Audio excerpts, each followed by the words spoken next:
Ассалаумағалейкум қазақ елі, армысыздар құрметті көрермендер. Мен Қызылорда тұрғыны Баймағамбет Мұратбай Әлиұлы боламын. Бүйтіп шығып отқан себебім сіздерге кезінде ата бабамыздың тастап кеткен аманаты, яғни жеріміз, шығысы мен батысы, оңтүстігі мен солтүстігі.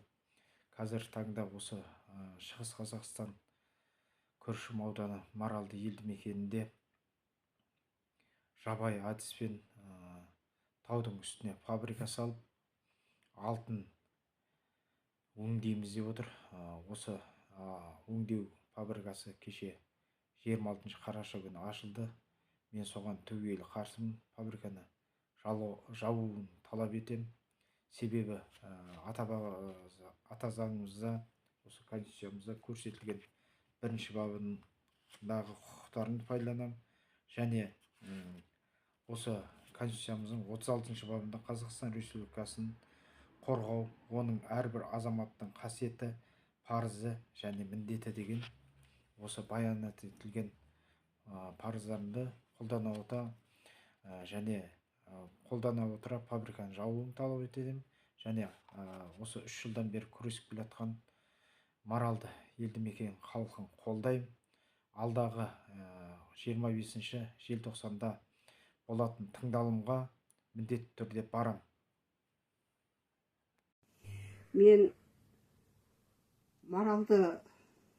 Маралдыдағы алтын зауытының іске қосылуына қарсымын. Маралды қазақтың жері, Маралды қазақтың жүрегі, Маралды қазақтың өкпесі, Маралды қазақтың басы. Бүткіл судың, өзеннің бастауы Маралды. Тұнған бұлақтың ордасы ол Маралды.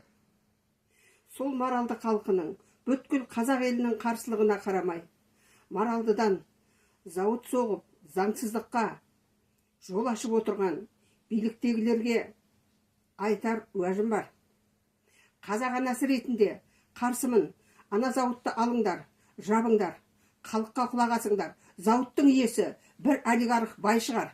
Ал жердің иесі, бүткіл Маралдының иесі, қазақ даласының иесі, қазақ деген ұлт боламыз. Қазақ деген ұлы халықтың игілігіндегі бабадан қалған аманат қазақтың жері. Жер байлығы да қазақтікі. Осыншы уақыт жерді ядерный полигонға айландырып қазақ даласын. Ұрпағымызды улағандарың да жетеді. Маралдыдағы әрбір құстың, мынау қызыл кітепте жазылған әрбір құстың үні ат басындай алтынға татиды. Әрбір бұлақтың сылдыры сол бұлақтан сусындап су ішіп жатқан ұрпағымыздың келешегі, болашағы, денсаулығы. Туризмге айландырайық Маралдыны. Халық боп жабылып, қазақ боп. Ұрпағымыздың шетелдің келіп қазақтың жері дегенде сондай Маралдыдай көркем, Маралдыдай сұлу, Маралдыдай таза жер жоқ. Жердің жәннаты деуге болады. Бұл дүниенің жәннаты ол сол Маралды. Барлық жерді бердік, Семейді уланды бәріне. Бәрін үнсіз төнді қазақ 35 жыл бойы. Енді Маралдыға төзе алмаймыз. 25 декабрьда болатын Маралдыдағы сол Маралды халқының үніне үн қосып 17 облыстан барамыз. Бүткіл қазақ көтерілеміз Маралды үшін.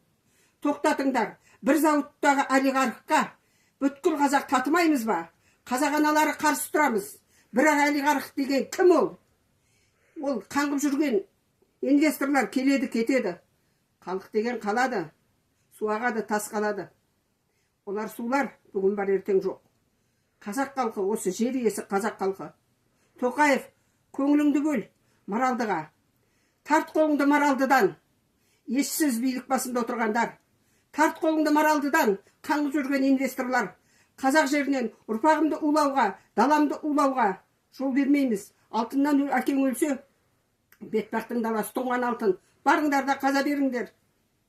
Ақыр бізден рұқсат сұрап жатқан жоқсыңдар. Маралдыға тимеңдер. Маралдыда бар балықтың, Маралдыда бар табиғаттың тұнған байлығы басқа жерде жоқ. Маралды қазақтың жүрегі, жаны. Тарт қолыңды Маралдыдан. Ассалаумағалейкум ағайын. Бүгін мен осы эфирге шығуыма мынау Маралдыдағы жағдай бойынша, яғни Маралдыда алтын өндіретін фабрикалар салынып жатыр. енді ол жаңағы біздің табиғатымызға орасан зор зиянын келтіріп, таудың жыныстарын қопарып, одан кейін цианид деген улы элементті пайдаланып, ол егерде мына суға түсетін болса, өзенге, ол жерде халықты да улайтыны, одан кейін Қазақстанның бірқатар аумақтарына улы судың таралатыны белгілі. Сондықтан мен мынау маралды халқының жанайқайын түсінемін, сезінемін және қолдаймын. Осы айдың 25 желтоқсанында 2024 жылдың тыңдалым болады деген сыбыс бар.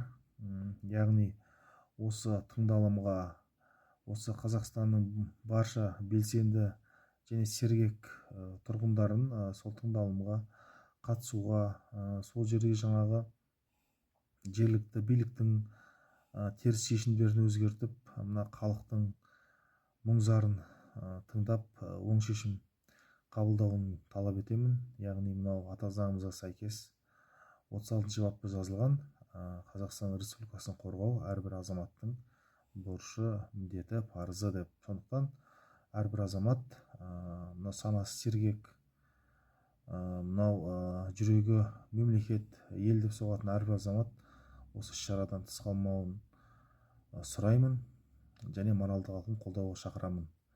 Ізгі ниетпен, Шымкент қаласының тұрғыны, қоғам белсендісі Ерғали Нариманұлы.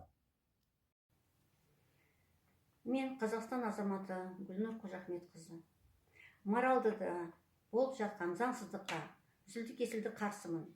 Ол жердегі маралды ауылдың халқының қарсылығына қарамастан, экологтардың ескертуін елемей, өте қауіпті тәсілмен алтын өндіретін заводты салуына қарсымын.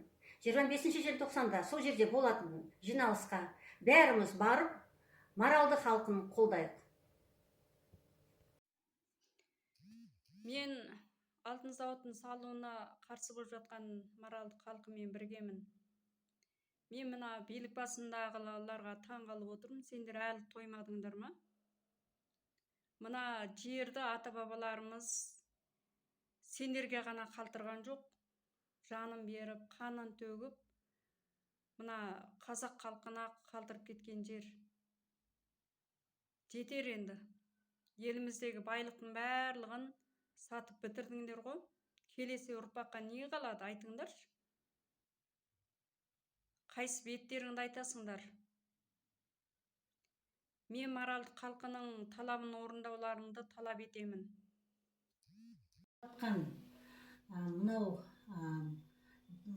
бейберекетсіздік, заңға қайшылыққа біз Алматы қаласының активистері бәріміз де қарсымыз. Біз бәріміз де маралды халқын қолдаймыз. Маралды халқымен біргеміз. Біз маралды халқын қолдаймыз.